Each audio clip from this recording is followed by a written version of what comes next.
Hi and welcome to episode 5 of Wide Plus TV. I'm Tony and I'll be your host. I'm the marketing manager at Wide Plus. In every episode of Wide Plus TV, we'll be exposing marketing secrets, insider knowledge and business advice and lessons that we've learned through the creation of Wide Plus. Wide Plus TV is your chance to take a little bit of time out of the day and to join me in discussion about the marketing world. Even if you don't want to join in using the hashtag #TeaBreak, you can still take some time away from your work and see what we have to say. We need you to share your most pressing marketing questions, to share the word about Wide Plus TV, and also to take part. Yes, as I mentioned previously, we want to interview marketers, business owners, and influencers on this very channel. If you want to join in, send an email to hello@wideplus.com. So moving on to today's marketing hack. Now this week's hack is for Twitter, and in particular the use of Twitter lists. Now the speed of the feed on Twitter is absolutely amazing, especially if you're following a lot of other accounts. The problem with that is that as the number of accounts that you're following increases, the speed at which tweets fly through your timeline becomes almost too fast to be able to make sense of it at all. Marketing teams wanting to make the most out of Twitter need to control what they see and what they don't see in that timeline. After all, there is a lot of junk on there too. To get back control of what you see, and in particular being able to prioritise the activity from key accounts that you're following, is absolutely vital. Now this is an easy thing to do. It's not something that every marketing team or social media team does though, and all you need to do is create Twitter lists. Now, creating and adding people to lists is a great way to keep your contacts organised. It also allows you to gain visibility on Twitter from people who matter in your space. You can set your lists to public or private depending on whether you want people to be able to search and view your lists or whether you don't. Another advantage of creating a private list is that people who are added to that list won't know. So that means that you can follow what your competition are doing on Twitter without ever having to follow their accounts. So try setting up a private list just for monitoring your competition. Now this is how you create a list on Twitter. First of all, you go to your profile page and in the top right hand corner, click on your logo and then click on lists. Now that'll take you through to a page where you can actually set up those lists. And you can see that we've already created a list there as an example. So we create a list. And as you can see, Twitter gives you a little bit of advice and guidance. And it tells you that a list is a curated group of Twitter users and a great way to organise your interests. So we follow that through. It then asks us to name the list itself and choose a description up to 100 characters and then choose whether it's public or private. Once you click on that, it takes you through to the setup page. As you can see in this example here, we've set up one for our competition. Obviously, we've not populated it yet, and we've put a brief description on for all our users of the account. That is a list where we can follow just the activity of our competition. And what we do is then start adding in users by name using that option there. You can also do it going through to a user's profile and then clicking on add lists from their section as well. Now to use those lists, you need to go back to your profile and on screen, as you can see here, we've got lists option there. And at the moment, we've got 2 lists set up that we can use, one of which is public, one of which is private. So feel free to go onto that account and have a look what that second list is that I've not mentioned to this point in time. So moving on to this week's marketing strategy section. Now, as the old adage goes, failing to prepare is preparing to fail. And here we'll discuss how you can prepare and outline some common approaches to e-commerce strategy.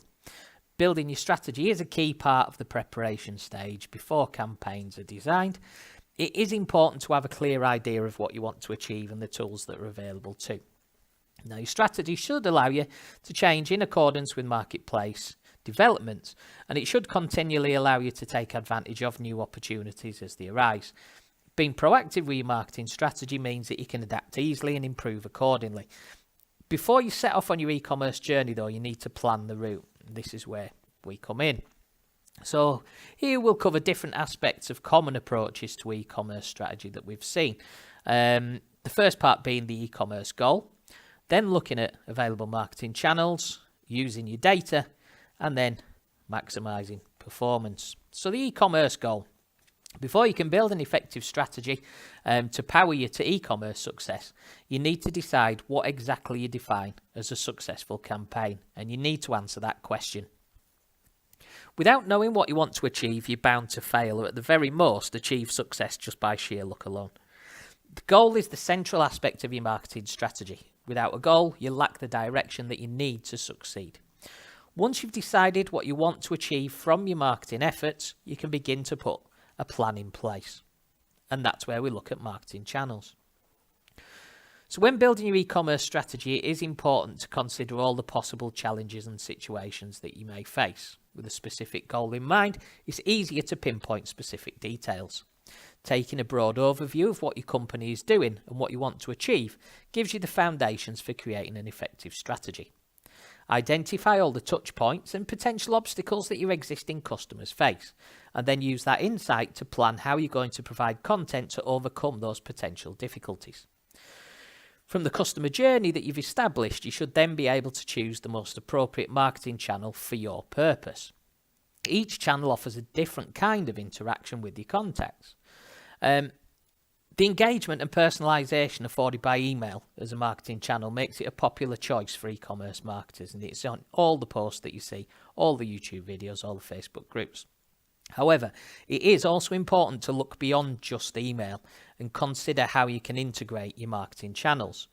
Now, there is very little dispute, to be fair, that email can be an effective marketing channel. However, it's most powerful when used alongside other channels. By using email in combination with other channels, you can expand the reach of your email campaigns, respond to customer behaviours across all the marketing channels, attract new subscribers, and engage with these subscribers on a lot more level, in much more depth, delivering a more consistent message. So, looking at other marketing channels that you could use, when building your e-commerce strategy, you need to consider which ones you're actually going to utilise. You can't use them all because we've not got the time or the resource to be able to do that. Now, it may be tempting to spread your spend over all available marketing channels in the hope that you find success. However, choosing the marketing channels and using proven tactics that are right for your business is a shorter and much more effective route to success for you. Now, the available marketing channels include email, obviously, search engine optimization or SEO, pay-per-click or PPC or AdWords advertising if you're using that format. Could be display advertising. So, for example, running remarketing campaigns or display advertising campaigns on the Google Display Network. You've got search engine marketing or SEM, social media marketing, so SMM. And then you've got your offline channels as well, so things like your billboards, flyers, leaflets, radio, TV. Now, before making a decision about which channels to use, consider the performance of each in any previous marketing campaigns that you've run. You might also want to consider your ideal customer demographics too, considering which marketing channels they're likely to use and how best to engage them on those channels. So you could have a fantastic social media following. It's important to consider how you're going to convert them into paying customers when creating your strategy though. Likewise, it's great to have a large email marketing list, but it's also important to know how you'll use that list to your advantage. It's not just all about the sheer size of list and contact database. A smaller, more engaged marketing list could be more effective than a large and unengaged list. At least you won't be wasting time and effort sending campaigns out to people who just aren't engaged. So using data. There's little point in creating an e-commerce strategy to maximise performance if you ignore the data that you've already collected. Real data, based on the ways that customers have interacted with your marketing collateral in the past, can give you clear insights into how you should approach your future strategies. A data-driven approach does require a central storage unit in the form of a CRM, which stores data about all your customer interactions, not just contact details. This central hub of data can provide extremely detailed insight into the different ways that people interact with your business. You can then adapt and improve your marketing campaigns accordingly. There are many, many benefits of taking a data-driven approach to your e-commerce strategy, some of which include reacting to customer behaviours. Analysing how your customers already interact with your marketing channels means that you can build a marketing strategy in line with their needs. You can create a strategy that not only reacts to the way that customers already engage with your company, but one that also preempts problems and questions that they might have too. This obviously improves the customer experience, it builds your brand loyalty, and ultimately increases revenue as a result of those as well. So moving on to the increased ROI. By analysing your data, you can identify opportunities to improve on your return on investment. You can also avoid wasted spend. By identifying where you're performing in a particular way, you can avoid spending time and money on approaches that aren't achieving results. By identifying where you're performing poorly, you can either eliminate the channel from your strategy or adapt the way you approach to that particular channel. In either case, you're avoiding spending money on approaches that don't work. You can attribute conversions to the correct channels. Your e-commerce strategy will likely rely on a collection of marketing channels. With a data-driven e-commerce strategy, you can identify where they've originated from, and you can optimize the underperforming channels as well. Personalization improves performance. So performance and marketing campaigns that have been designed with a specific customer in mind are usually much more improved. And then the single customer view. By using a data-driven approach, you can develop a single customer view of your individual contacts. And this allows you to view all the information that your company holds about a customer in one central location. So another way of putting it is a 360-degree view of your customers. This data can then be used to develop highly tailored and relevant communications. As the relevance increases, so do interactions, engagements, and return on investment as well. So building an e-commerce strategy. So your e-commerce strategy should take into account the benefits of email as a marketing channel, obviously. Email provides a number of benefits specific to that specific channel. Your e-commerce strategy needs to make people engage with it and react in a positive way. To produce an engaging strategy, you should understand your target audience and how they react to particular stimuli. Now, you also need to consider the mechanisms within your campaigns that you can change to boost engagement levels as well. For an e-commerce strategy to be successful, it ultimately needs to boost revenues, return on investment, and conversions. There are a number of factors that marketers can take into account, and the first there, as you can see, is personalization. Now, it can occur on two levels, the company and the customer. Personalizing your company means interacting with the customer on a one-to-one level. You can personalize your company by sending communications from recognized and trusted staff members or contacts. You can also adapt your use of language according to the channel and the stage of the marketing funnel that the customers find themselves in at that point in time. Personalization at the stage of the customer is quite I suppose, complicated issue. You can personalize marketing campaigns at the level of the customer by addressing them by name, referring to previous customer behaviors or actions, and segmenting your contact list to ensure that customers only get the communications relevant to their needs and they're not getting any extra information that they don't need. The next factor to think about is automation. Now, this is a powerful tool that you can use to respond to customer behaviors in real time. You can set up automation series or flows based on triggers that you've identified at certain key points in the customer journeys. You can then use those flows for a number of e-commerce purposes, including things like cart abandonment, where you direct contacts back to your website when they've left items in the cart without buying them. Browse abandonment, so identify when people are leaving the site, give them things like product suggestions or reasons to come back to the site itself. And also web tracking, so you can see people triggering views on product pages, how long they're on those pages as well. You can see how many times people visit your site before making a purchase too. So it's all additional data that you can collect automatically and then trigger automated marketing messaging out as a result of that to bring them back to where you need them to be in that pipeline. The next factor to consider are recommendations. Now, product recommendations can encourage customers to make additional or repeat purchases when they previously interacted with a company. Product recommendations rely on profiling customers according to needs and behaviours. Well-timed product recommendation emails can encourage customers to make that repeat purchase. Alternatively, customers can be given new product ideas based on products that they're likely to want or need as well. The next factor is copywriting. Now, throughout all your marketing channels, you need to employ effective copywriting techniques. The language and tone that you use in your marketing collateral should reflect the specific situation and time that the customer is in at that stage.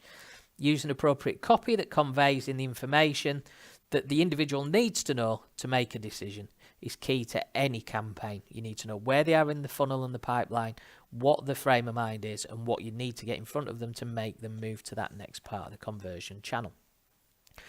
So to devise the most appropriate strategy for your e-commerce campaigns, you need to carefully consider and plan that journey and the customer journeys.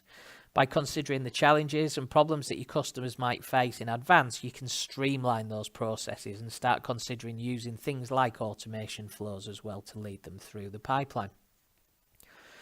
So finally, an update on the Wired Plus journey and what we've learned this week. Now this week we've had an absolutely crazy busy week, but then again in marketing, is there any other type? This week we've been working on a new website.